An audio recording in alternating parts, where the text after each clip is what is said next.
Good morning class. Today I will discuss on failure of a cutting tool and tool wear. Basically failure of a cutting tool and tool wear को discuss करने से पहले हमें ये जानना होगा कि हम कब कहेंगे कि टूल फेल कर गया। ठीक है, तो ये कॉमन सेंस ये कहता है कि अगर टूल ब्लंट कर जाए, या ऐसे कह सकते हैं कि ब्लंट टूल अगर कर जाए और ज़्यादा पावर कंज्यूम करे, डिटोरिएट सरफेस फिनिश दे, तो हम कहेंगे कि टूल हमारा फेल कर गया।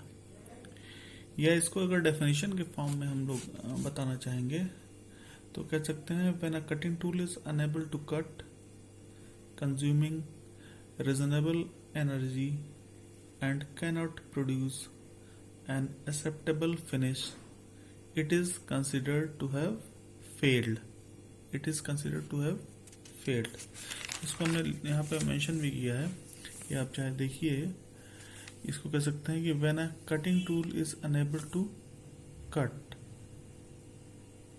consuming reasonable energy and cannot produce an acceptable finish, it is considered to have failed. इसका मतलब ये कह रहे हैं कि अगर एक कटिंग टूल प्रॉपर कटिंग ना करे, मतलब कटिंग ना करे, वो अनेबल हो कट करने के लिए, और वो ज़्यादा पावर कंज्यूम करे, है ना, एनर्जी ज़्यादा कंज्यूम करे, और जिस डिग्री की फिनिशिंग हम चाह रहे हैं, जिस लेवल की फिनिशिंग चाह रहे हैं, उस लेवल की अगर फिनिशिंग ना दे तो हम कहेंगे कि टूल फेल कर गया। टूल के फेल करने का कतई ये मतलब नहीं कि टूल टूट जाए तभी हम उसको फेल कहेंगे। टूल फेल्योर के कई मोड्स हैं, खाली हम इस पे नहीं कह सकते कि भाई टूल हमारा टूट गया, ब्रेक कर गया, तो हम कहेंगे कि टूल फेल कर गया। ठीक है, टूल फेल करने के पीछे कई मोड्स हैं। मतलब अगर मान लिया अच्छी फिनिशिंग नहीं दे रहा तब भी हम कहेंगे टूल फेल कर गया। अगर ज़्यादा पावर कंज्यूम कर रहा है, ज़्यादा एनर्जी कंज्यूम कर रहा है, तब भी हम कहेंगे टूल फेल कर गया। अगर प्रॉपर कटिंग नहीं कर रहा है ना, रफ कट कर रहा है, फिनिशिंग से रिलेटेड तो बात हो गई, लेकिन ज़्यादा फोर्स लग रहा है कटिंग के दौरान, तब भी हम कहेंगे कि टूल फेल कर गया। तो टूल फेल्योर के पीछे ये कतई हमें दिमाग मतलब लगाना चाहिए कि वो टूटेगा तभी हम कहेंगे टूल फेल कर गया। टूटने से पहले अगर वो आप जज कर ले जाते हैं कि हाँ आप टूल फेल कर गया, तो ऑब्वियस सी बात है उसे बदल देना चाहिए, या हो सकता है उसकी रीग्राइंड करके आप दोबारा उसके कटिंग एज को ला पाए, जिससे कि टूल आगे फर्दर उस पे आप काम कर सकें, उस टूल से का इस्तेमाल कर सकते हैं। बेसिकली टूल के अंदर हम क्या देखते हैं, शार्पनेस पे हम फोकस करते हैं कि भाई वो शार्प होना चाहिए, टूल शार्प होना चाहिए, जिससे कि प्रॉपर कटिंग हो पावे, ज़्यादा पावर ना कंज्यूम करे, सरफेस ना खराब करे, तो हम कहेंगे ठीक है।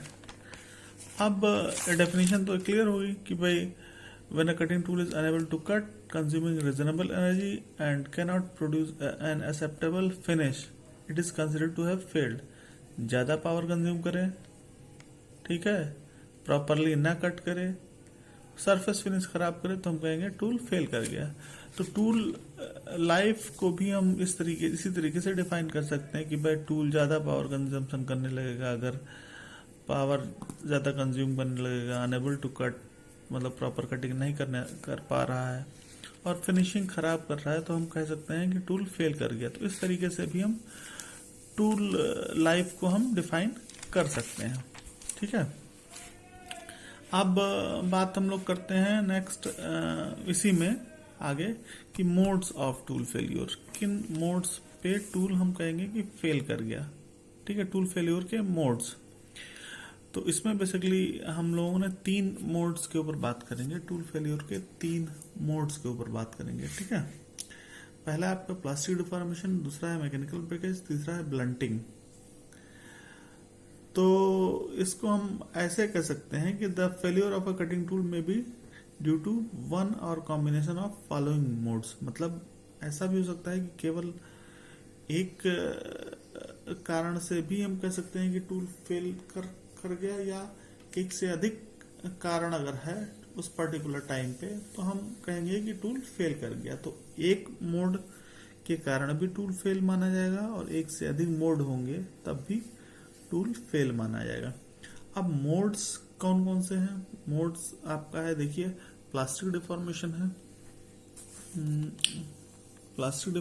है, मैकेनिकल ब्रेकेज है और ब्लंटिंग। तो प्लास्टिक डिफॉर्मेशन बेसिकली क्या होता है? प्लास्टिक डिफॉर्मेशन मतलब प्लास्टिकली डिफॉर्म हो जाता है जो कटिंग एज उसका है, जिसका फिगर कुछ इस तरीके का है। देखिए प्लास्टिक डिफॉर्मेशन, ये जो डॉटेड बनाया गया है वो ये टूल का फिगर बनाया कि ये बेसिकली जो आपका बना हुआ है ये बेसिकली टूल है, ठीक है। तो इस टूल में ये दिखाने का प्रयास किया गया है कि ये जो डॉटेड है वो एक्चुअल में ऐसे होना चाहिए था टूल, लेकिन ऐसे ना होके वो टूल जो ये आ गया है ऐसे और ऐसे, और ये टूल मतलब ये जो इसका टिप है, ये फ्रंट वाला पोर्शन ये थोड़ा झुक गया है, इसका मतलब प्लास्टिकली डिफॉर्म हो गया है, इसमें प्लास्टिक डिफॉर्मेशन हो गया है, ठीक है। तो इसी तरीके से आपको दूसरा मैकेनिकल ब्रेकेज है, ये ब्रेक कर गया, एक्चुअल में ऐसे होना चाहिए था, एक्चुअल में ऐसे होना चाहिए था, लेकिन है कैसे, ये दो टुकड़े में हो गया, ये और ये अलग, तो ये हो गया मैकेनिकल ब्रेकेज। तीसरा है आपका ग्रेजुअल, ये ब्लंटिंग को ही ग्रेजुअल गियरिंग कहते हैं बेसिकली। तो ब्लंटिंग मतलब ये ऐसे एग्जैक्टली होना चाहिए था टूल और हमारा ऐसे हो गया, ये चीज एक्चुअल में हो गया इस समय। तो यहाँ का मटेरियल रिमूव हो गया, यहाँ का मटेरियल रिमूव हो गया। तो ये टूल मटेरियल की बात करें, ये भी बेसिकली ये टूल ही है आपका, ठीक है। ये वाला भी आपका टूल ही है, ठीक है। तो ये भी ये फेलियर, इस फेलियर को हम बोलते हैं ग्रेजुअल वियरिंग या ब्लंटिंग बोलते हैं हम इसको ब्लंटिंग, BLUNTING, ठीक है। ब्लंटिंग, ब्लंट करके, टूल ब्लंट कर गया, ये देखिए इसका स्पेलिंग ये है ब्लंटिंग, ठीक है। और ये आपका मैकेनिकल ब्रेकेज है। अब हम पहले पॉइंट के ऊपर बात करते हैं जिस पर हम बात कर रहे थे, प्लास्टिक डिफॉर्मेशन। ये प्लास्टिक डिफॉर्मेशन क्यों अकर करता है, इसके पीछे क्या कारण है? तो plastic deformation of the tool due to high temperature and large stress. ये प्लास्टिक डिफॉर्मेशन जो अकर करता है वो ज्यादा टेम्परेचर और ज्यादा स्ट्रेस के कारण अकर करता है। मतलब अगर कोई टूल ऐसा है जो ज्यादा टेम्परेचर ना बियर कर सके और ज्यादा स्ट्रेस ना बियर कर सके तो उसमें प्लास्टिक डिफॉर्मेशन देखने को मिलता है। कहने का मतलब ये, ठीक है, कि अगर जो टूल का मटेरियल है वो ऐसा है कि वो ज्यादा टेम्परेचर रेजिस्ट ना कर पावे और ज्यादा टेम्परेचर होते ही उसमें प्लास्टिक डिफॉर्मेशन स्टार्ट हो जाए या लार्ज स्ट्रेस वो बियर ना कर सके, तो आप देखेंगे कि इस तरीके का फेल्यूर आपको देखने को मिलेगा। मतलब टूल के जो एज हैं वो इस तरीके से प्लास्टिकली डिफॉर्म हो जाएंगे और उसके पीछे जो रीजन है वो रीजन है high temperature and large stress. ये हमने इसको मेंशन भी किया, देखिए प्लास्टिक डिफॉर्मेशन के पीछे कारण है due to high temperature and large stress, ज्यादा टेम्परेचर और लार्ज स्ट्रेस के कारण हो रहा है। सेकंड है आपका मैकेनिकल ब्रेकेज। ये मैकेनिकल ब्रेकेज क्यों अगर कर रहा है? Mechanical breakage of the tool is due to large force and insufficient strength and toughness, ठीक है। तो ये बेसिकली क्या हो रहा है कि टूल मैकेनिकल ब्रेकेज होने के पीछे जो कारण है वो ये है कि लार्ज फोर्स, इस पे ज़्यादा फोर्स लग रहा है और जो उसका मटेरियल है और उसकी स्ट्रेंथ उतनी नहीं है, टफनेस उतनी नहीं है, जिससे कि ये मैकेनिकली ब्रेक कर जा रहा है। इसको समझने का मतलब ये है कि इसको देखिए दो पार्ट अलग अलग हो गया, तो ये डीअटैच हो गया, ये टूट गया, ये बेसिकली मैकेनिकल ब्रेकेज कहलाता है।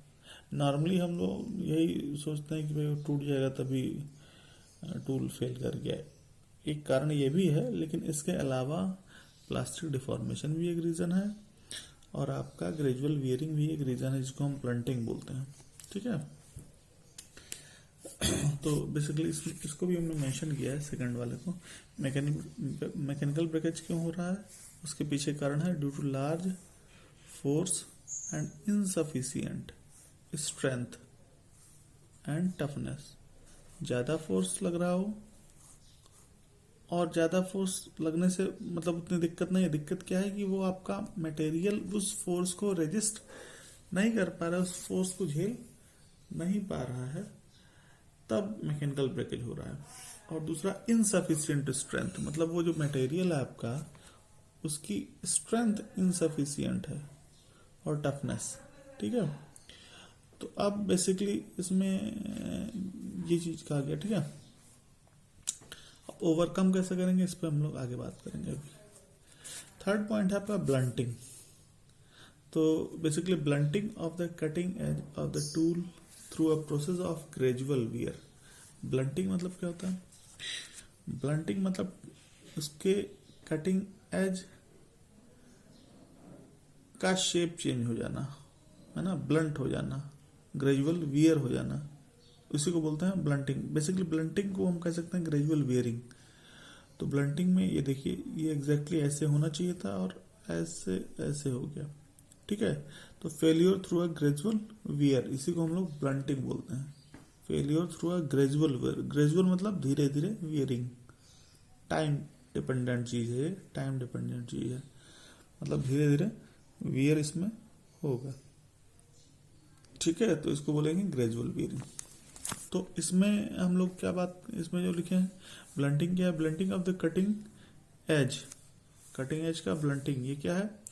It is due to gradual wear, gradual wear के कारण ये ब्लंटिंग अकर करता है। ठीक है, तो तीन मोड हो गए आपके failure of a cutting tool. वो कौन कौन से मोड है आपके? प्लास्टिक डिफॉर्मेशन, मैकेनिकल ब्रेकेज और ग्रेजुअल वियरिंग, जिसको हम बोलते हैं ब्लंटिंग। तो अगर आप चाहें कि भाई इन तीनों मोड्स का जो फेलियर हो रहा है उसमें से किसी को हम बचा सकते हैं, तो इसका आंसर होगा हाँ। प्लास्टिक डिफॉर्मेशन और मैकेनिकल ब्रेकेज को तो आप कम कर सकते हैं या एकदम खत्म कर सकते हैं, लेकिन ग्रेजुअल वियरिंग को आप कभी भी खत्म नहीं कर पाएंगे। कहने का मतलब है कि प्लास्टिक डिफॉर्मेशन और मैकेनिकल ब्रेकेज आप रिमूव कर सकते हैं, इसको खत्म कर सकते हैं। इस टाइप की प्रॉब्लम आकर ही नहीं करेगी, मैकेनिकल ब्रेकेज होगा ही नहीं और प्लास्टिक डिफॉर्मेशन नहीं होगा, या इसको बहुत ज़्यादा मिनिमाइज कर सकते हैं, इसको ख़त्म कर सकते हैं, लेकिन आप ब्लंटिंग या ग्रेजुअल वियरिंग को ख़त्म नहीं कर पाएंगे। कैसे करेंगे ख़त्म, मान लिया प्लास्टिक डिफॉर्मेशन या मैकेनिकल ब्रेकेज को? तो पहले रीज़न पे हम लोग आ रहे थे, किस कारण से प्लास्टिक डिफॉर्मेशन हो रहा था। तो प्लास्टिक डिफॉर्मेशन के पीछे जो रीज़न था वो क्या था? Due to high temperature and large stress. और अगर आप प्रॉपर टूल मटेरियल सेलेक्ट कर लें जिससे कि हाई टेम्परेचर का उसके ऊपर इफेक्ट ना पड़े या लार्ज स्ट्रेस का उसके ऊपर इफेक्ट ना पड़े, तो ऑब्वियस ही बात है कि प्लास्टिक डिफॉर्मेशन को हम मिनिमाइज कर सकते हैं। ये बात क्लियर कि भाई अगर हम टूल मटेरियल ऐसा सिलेक्ट कर लें कि ज़्यादा टेम्परेचर का उसके ऊपर इफेक्ट ना पड़े, तो आसानी से हम क्या कर सकते हैं कि भाई प्लास्टिक डिफॉर्मेशन मिनिमाइज या ख़त्म हो जाएगा। क्यों? क्योंकि उसके पीछे जो रीज़न था डिफॉर्म होने का, प्लास्टिक डिफॉर्म होने का, वो रीज़न क्या था? High temperature and large stress. तो अगर ज़्यादा टेम्परेचर और ज़्यादा स्ट्रेस का उस टूल मटेरियल पे इफेक्ट नहीं पड़ रहा है, तो इसका मतलब कि उसमें प्लास्टिक डिफॉर्मेशन नहीं होगा। तो इस तरीके से हम इससे बच सकते हैं अगर proper selection of a cutting tool material हम कर लें तो। ठीक है, और भी चीजें हैं, इस पे हम आगे भी बात कर रहे हैं। नेक्स्ट है कि मैकेनिकल ब्रेकेज। मैकेनिकल ब्रेकेज क्यों कर रहा था? मैकेनिकल ब्रेकेज के अकर करने के पीछे कारण जो था वो था large force and insufficient strength and toughness. Large force, इसका मतलब आपका टूल का मटेरियल जो है वो ज्यादा फोर्स को बियर नहीं कर पा रहा है ना। नहीं, इसको ऐसे भी कह सकते हैं, क्या है इसे, लार्ज फोर्स और इनसफिशिएंट स्ट्रेंथ। तो इसका मतलब अगर टूल के मटेरियल की स्ट्रेंथ इनसफिशिएंट है तो ऑब्वियस सी बात है वो मैकेनिकल ब्रेकेज करेगा। तो टूल मटेरियल आप ऐसा सेलेक्ट कीजिए कि उसकी स्ट्रेंथ अच्छी हो, उसकी टफनेस ठीक हो, तो मैकेनिकल ब्रेकेज नहीं करेगा। दूसरी बात ये कि अगर उसकी ज्योमेट्री ठीक हो तो ज़्यादा फोर्स भी उसके ऊपर इफेक्ट नहीं करेगा। जैसे फॉर एग्जांपल हम इसका एग्जांपल देते हैं, जैसे पेंसिल, जो आप पेंसिल जिससे ड्राइंग बनाते हैं, उस पेंसिल को आप बहुत ज़्यादा शार्प कर दीजिए तो होगा क्या, थोड़ा ही अमाउंट फोर्स आप लगाएंगे उस पेंसिल से, थोड़ा दबाव डालेंगे, थोड़ा प्रेशर पड़ेगा, वो टूट जाएगा। लेकिन अगर आप थोड़ा सा क्या कहते हैं उस जो टूल है बेसिकली, उस टूल में उतनी शार्पनेस वैसी ना रखें, उतना शार्प एज ना क्रिएट करें, पेंसिल के बारे में बात कर रहे थे ना, पेंसिल में उतनी शार्पनेस ना क्रिएट करें, थोड़ा नॉर्मल शार्प रहे, बहुत ज़्यादा नुकीला ना रहे, तो वो ज़्यादा चलेगा, वो ज़्यादा फोर्स बियर कर पाएगा, उसके ऊपर ज़्यादा फोर्स लगेगा तब भी वो चलेगा। तो इसका मतलब कहीं ना कहीं ज्योमेट्री पे भी का भी फर्क पड़ता है कि ज्योमेट्री कैसी है, उसके हिसाब से उस मैकेनिकल ब्रेकेज पर उसका फर्क पड़ता है। ठीक है, तो इसको टूल के ऊपर भी एप्लीकेबल है बेसिकली ये चीज।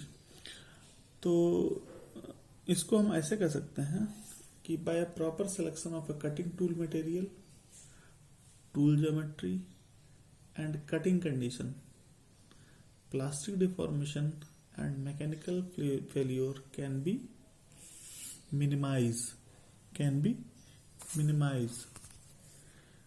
कैसे? By the proper selection of a cutting tool material, tool geometry and cutting condition. ठीक है, plastic deformation and mechanical failure can be prevented, minimized and prevented. इसको आप रोक सकते हैं by the proper selection of a cutting tool material, tool geometry and cutting condition. एक term है cutting condition. cutting condition मतलब मान लिया आप कटिंग फ्लूइड का इस्तेमाल कर रहे हैं। अब अगर आप कटिंग फ्लूइड का इस्तेमाल कर रहे हैं कटिंग कंडीशन में, तो ऑब्वियस सी बात है वहाँ टेम्परेचर जो जनरेट होगा वो डिसअपिएट हो जाएगा। तो इसका मतलब जो प्लास्टिक डिफॉर्मेशन अगर होने के पीछे जो कारण था क्या था, हाई टेम्परेचर, तो उस टेम्परेचर को मिनिमाइज कर देगा, तो कहीं ना कहीं प्लास्टिक डिफॉर्मेशन को मिनिमाइज कर देंगे। ठीक है, मैकेनिकल ब्रेकेज को भी कहीं कहीं ज्योमेट्री आपको कैंसिल आउट करेगा कि अगर प्रॉपर टूल ज्योमेट्री आपने सेलेक्ट किया है तो ऑब्वियस सी बात है मैकेनिकल ब्रेकेज नहीं होगा। कटिंग टूल मटेरियल अगर आपने प्रॉपर सेलेक्ट किया है तो मैकेनिकल ब्रेकेज भी नहीं होगा और प्लास्टिक डिफॉर्मेशन भी नहीं होगा। तो इसका मतलब अगर प्रॉपरली आप कटिंग टूल मटेरियल सेलेक्ट करते हैं, टूल ज्योमेट्री सेलेक्ट करते हैं, कटिंग कंडीशन सेलेक्ट करते हैं, तो प्लास्टिक डिफॉर्मेशन और मैकेनिकल ब्रेकेज को मिनिमाइज कर सकते हैं या प्रिवेंट कर सकते हैं।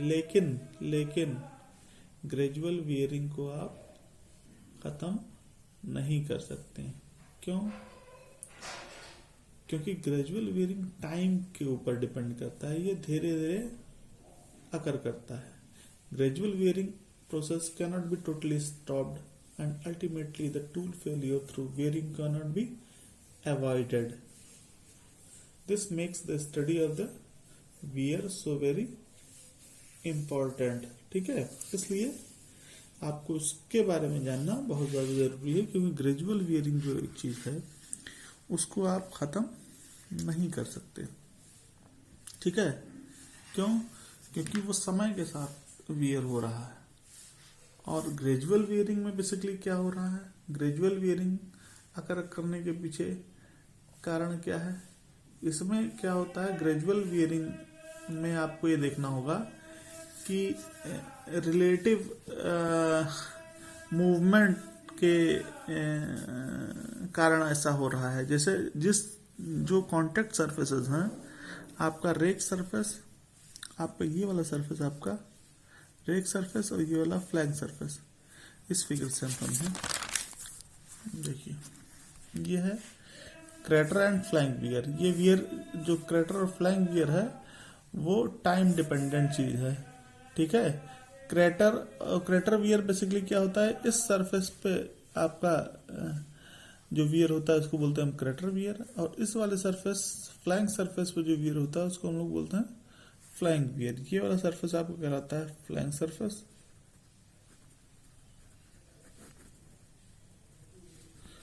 और ये वाला सरफेस आपका कहलाता है रेक सरफेस। ये सरफेस आपका रेक सरफेस, ठीक है। ये सरफेस आपका रेक सरफेस। अब रेक सरफेस पे जो वियर हो रहा है वो उसको बोलते हैं हम लोग क्रेटर वियर, और फ्लैंक सरफेस पे जो वियर हो रहा है उसको हम बोलते हैं फ्लैंक वियर। अब ये फ्लैंक वियर और क्रेटर वियर अकर क्यों हो रहा है, होता क्या है कि जहां भी कांटेक्ट सरफेस है, जहां भी दो सरफेस अलग अलग सरफेस कांटेक्ट बना रहे हैं और उनमें रिलेटिव मूवमेंट हो रहा है, तो वहां पे वियरिंग आकर करता है, ठीक है। जहां पे भी इस तरीके का दो सरफेस एक दूसरे के रिलेटिव मूव करते हैं, वहां पे आपको वियर देखने को मिलता है, ठीक है। जहां भी स्लाइडिंग हो रही है, जहां भी रिलेटिव स्लाइडिंग हो रही है, जहां भी रिलेटिव मूवमेंट हो रहा है, वहां पे इस तरीके का वियरिंग आपको देखने को मिलता है। इसलिए चूंकि रिलेटिव मूवमेंट होना तो तय है, इसलिए टाइम के हिसाब से धीरे धीरे ये वियरिंग आकर करती है, जिसको आप रोक नहीं पाएंगे। अब रिलेटिव मूवमेंट कहाँ कहाँ हो रहा है, रिलेटिव मूवमेंट इस चिप का इस सरफेस के ऊपर से जाना, ये रिलेटिव मूवमेंट हो रहा है। तो ये चिप जो मूव कर रहा है इस सरफेस के ऊपर, ये आपका रेक सरफेस है, इसकी वजह से एक वियर अगर करता है, इसको बोलते हैं क्रेटर वियर। और इस टूल का इस मशीन सरफेस के रिलेटिवली मूवमेंट हो रहा है, तो यहाँ भी रबिंग हो रहा है, यहाँ भी मूवमेंट हो रहा है, यहाँ भी स्लाइडिंग हो रहा है, तो जिसके कारण से यहाँ जो वियर अगर करता है उसको बोलते हैं फ्लैंक वियर। तो ये फ्लैंक वियर और क्रेटर वियर दोनों अकर करेगा और उसको हम रोक नहीं सकते हैं, ठीक है। अब बात करते हैं कि भाई ये अकर, इसके अकर करने के पीछे कारण क्या है। इसके अकर करने के पीछे रबिंग एक कारण है, रब कर रहा है, इसकी वजह से जो वियर अकर करेगा तो हम बोलेंगे एक को फ्लैंक वियर, दूसरे को क्रेटर वियर। जो फ्लैंक सरफेस पे वियर अकर कर रहा है उसको बोलेंगे फ्लैंक वियर, जो रेक सरफेस पे वियर अकर कर रहा है उसको बोलते हैं क्रेटर वियर, ठीक है। ये आपका वर्क पीस बना हुआ है, इसको थोड़ा सा क्लियर कर दें, ठीक है। ये वर्क पीस है, ये आपका रेक सरफेस है, ये वियर क्रेटर वियर है, ये चिप ऐसे मूव कर रहा है, ये सरफेस आपका फ्लैंक सरफेस है, यहाँ पे जो वियरिंग हो रही है देखिए, ये आपका फ्लैंक वियर है। बेसिकली टूल जो है ये स्ट्रेट ऐसे होना चाहिए था, लेकिन देखिए टूल में